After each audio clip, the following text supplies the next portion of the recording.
Ayan, hello po, magandang gabi, no? Magandang umaga, nasan panig man tayo ng mundo. Ayan. Salamat po sa mga nagpa-reading ha, kaya medyo tayo na late. Medyo madami-dami nagpa-reading. Hanggang ngayon, kanina, alas 9 pasado, no? Salamat po sa inyo ulit. Salamat po sa paghihintay. Ayan, dahil nakatulog talaga ako. Pasensya na po ha. Nakatulog ako kanina. Ang haba ng tinulog ko po. Anong oras na ako nagising? Alas 7, no? Salamat din po sa mga nag-order. Bukas ko pong mapapadeliver ha. Lahat po ng mga nag-order. Nung Lunes at ngayon. Okay po. Okay. So, meron tayo dito.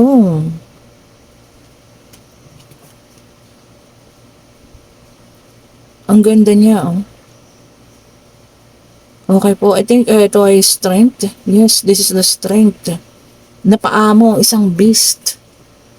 Ayun, oh. Okay. Check natin. So, meron tayong the strength. Okay. Yan pa nga natin. Ang ganda talaga ng illustration nitong ano na to, no? And then, meron tayong the world. Okay po. Ganda. Yan pa nga natin. Tingnan natin kung ano pa ang lalabas. Salamat po sa lahat ng mga nanood kagabi ng ating reading ha. Ayan. Salamat sa mga bagong subscribers, sa mga dati na, no? Ito ay isang Six of Wands. Victorious and successful. Okay. Ito pa. And then, meron tayo dito, Queen of Cups. Okay.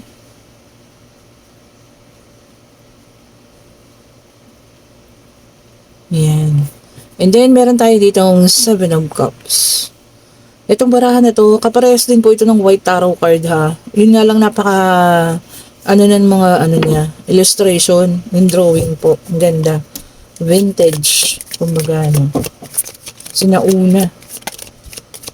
Ang gaganda po. Pati yung, kasi nakikita ko yung full detailed. Kabayo, ganyan. Ano? Ito pa. Then, meron tayo rito, King of Cups. So, merong Queen of Cups, meron tayong King of Cups. Okay po. Meron din tayo, Page of Swords. Okay. Inilaban, pinaglaban, kung ano man yan.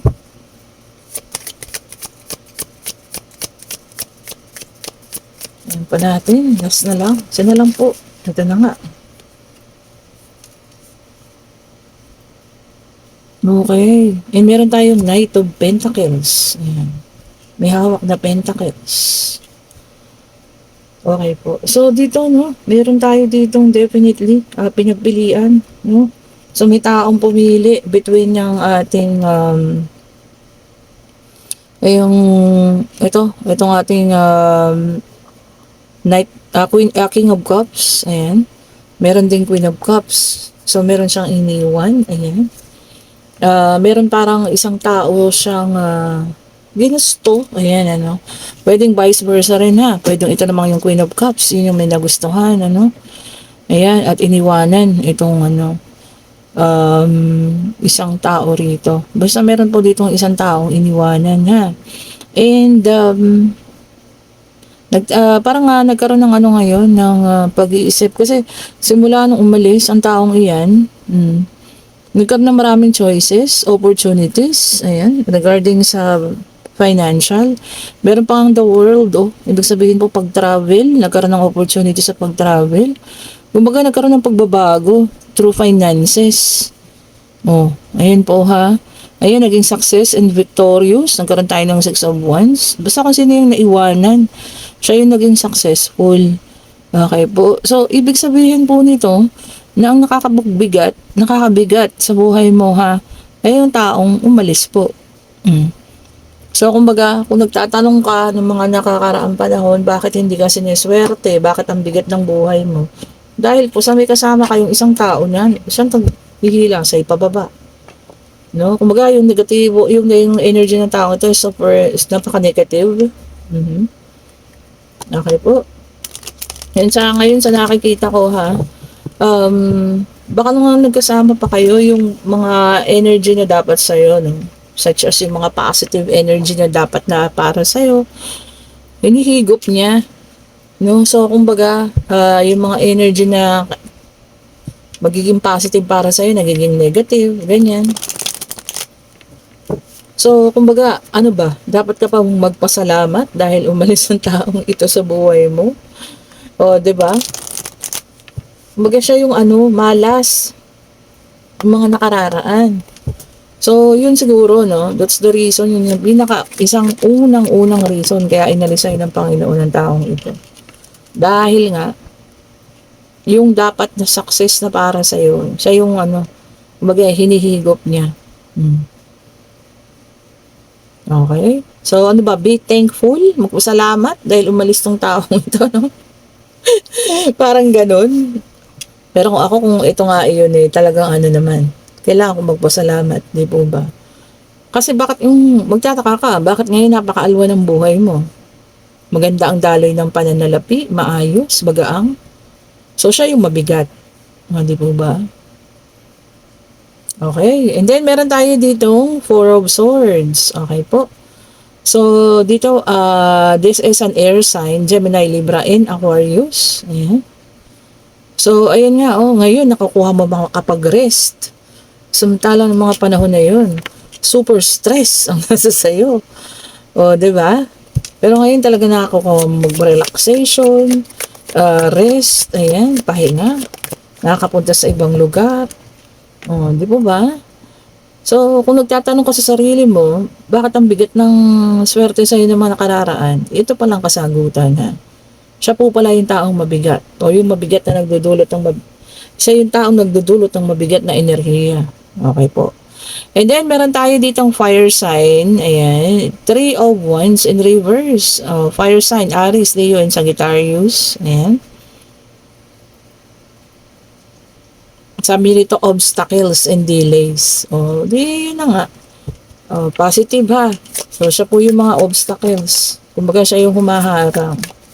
Meron po talagang taong ganun ha, na yung chakras nila, no, negative. So, kung siya ay nakakasama mo, wala kang positibong mangyayari sa buhay mo.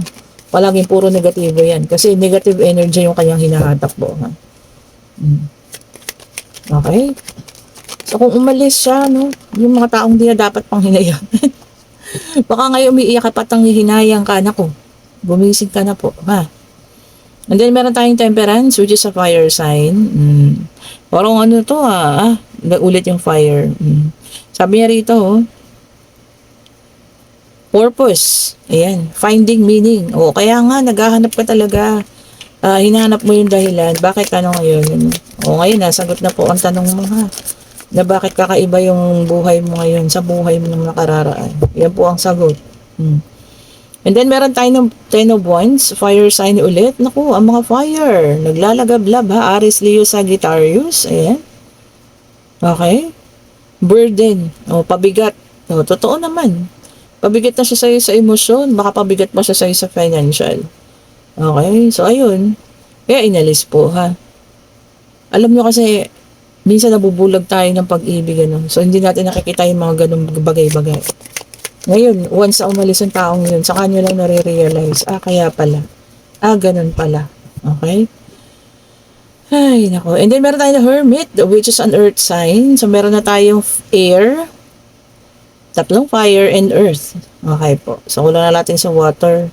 Sabi niya rito, soul searching. Being independent. Yung iba sa inyo ha, baka gusto ng maging independent na lang. Yung sarili na lang sikap, no?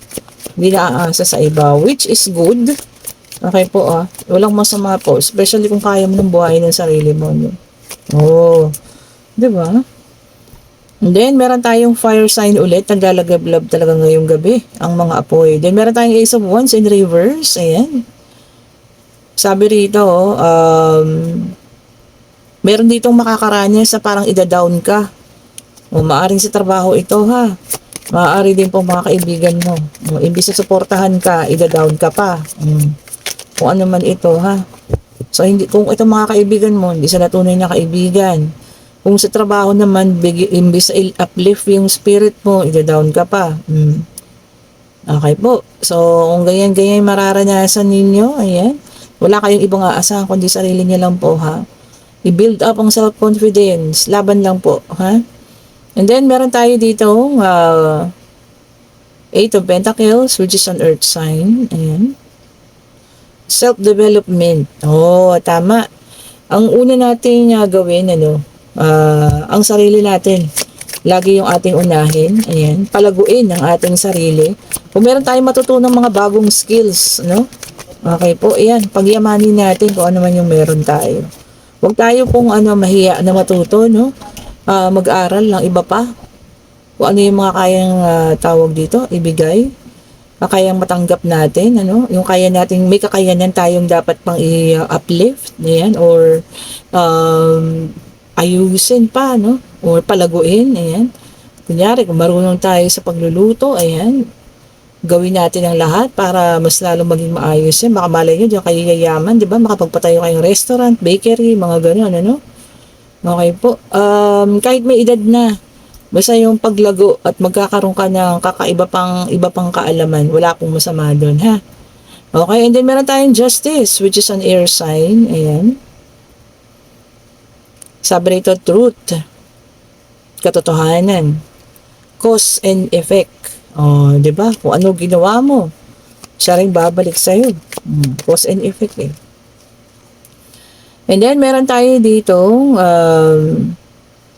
King of Swords in reverse. Ayan. Air sign na naman. Ayan. Sabi rito, quiet lang. Yung iba sa inyo mananahimik. Talagang gusto lang ng peace, Ayaw na ng pakikipagtalo. Ayaw na makipag-usap yung iba, Lalo na yung mga nag-cut na ng communication. Gusto na lang ng katahimikan. Oo naman. Mas maganda po yung lang, peaceful tayo, Ayan, peaceful na lang po. Diba? Mas okay po yun.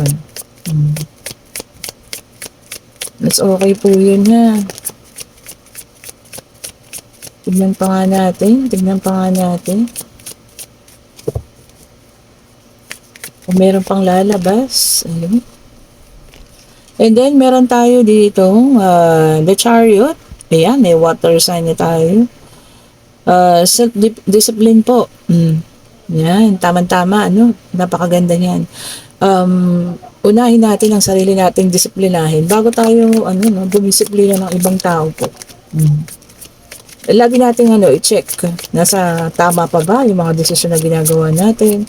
Baka minsan kasi nalilihis na po, ha. Okay.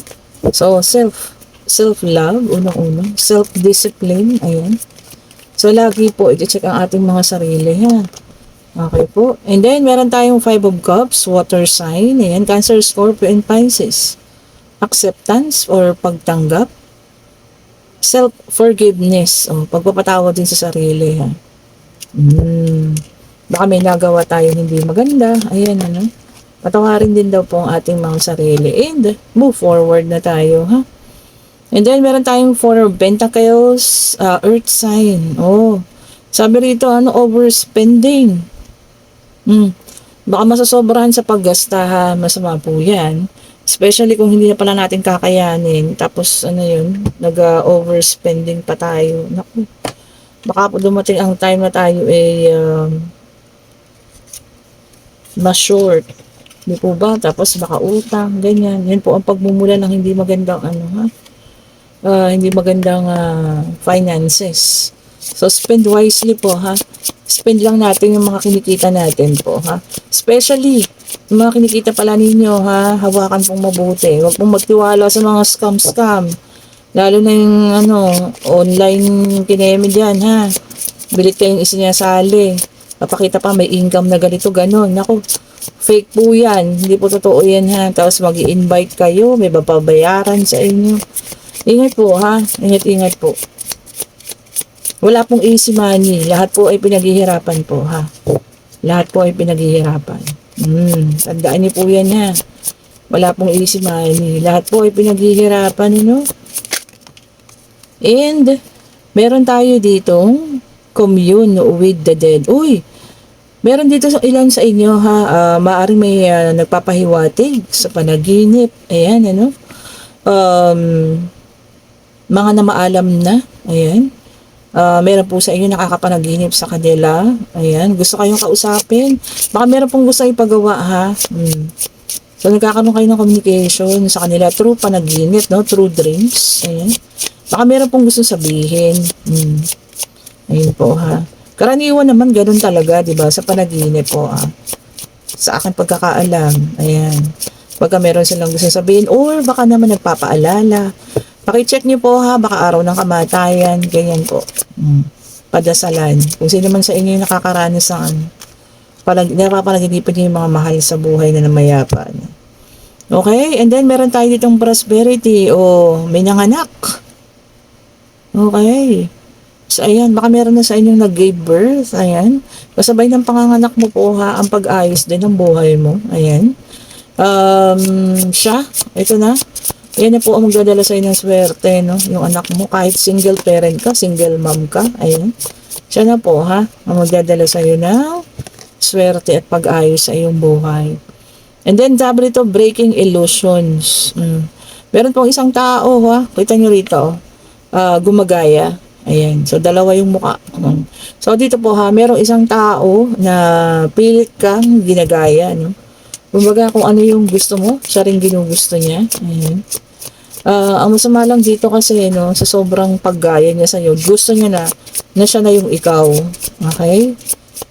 Ayan ha, ingatan po. Kung meron na kayo nakikutuba na ganyang tao, no, na kung bakit lahat ng gusto mo, gusto niya rin. Naku, iwasan niyo na po yan ha. Kayo na mismo yung ang pumutol sa inyong ano dyan. Sabi niya rito, breaking the illusion. Kayo na mismo yung pumutol sa communication sa taong yan, ha? Baka akala mo, bestie-bestie lang kayo, sister-sisterette, meron ako. Okay po, hindi po maganda yun.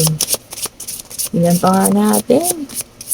Ano pa ang ibibigay ng ating oracle card? This is an oracle card po, ha? Ang ganda ng mga, ano niya, illustration. And then, communication. Okay. So, magkakaroon po tayo ng communication, especially yung mga nagka-close na yung communication, ha. So, mag-open ulit, ayan, open communication para sa ilan. Maari din namang ito ay, ito kasi merong ano parang pag-uusap, yun ang nangyayari dito, no.